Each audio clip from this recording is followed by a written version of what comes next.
Welcome, today we're going to show you how to get Canva Pro for free. So the first thing that you need to do is to search for Canva or open the desktop app or the Android app if you have it. After that, you can click on Start Designing for free.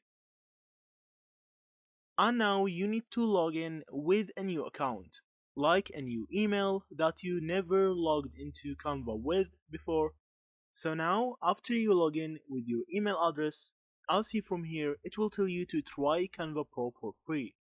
So you can get actually 30 days for free without anything, just you need to click on try it for free as see from here. Choose the next subscription. You don't need to pay actually for this, you can cancel before you reach the subscription. So as see from here, due today you will only need to pay $0.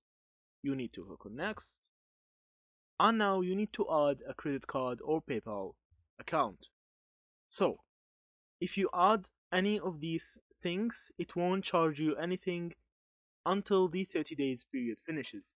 So as see from here, it will tell you that you can cancel anytime and you can actually enjoy Canva Pro for free for 30 days. So that's it. That's actually how you get Canva Pro for free.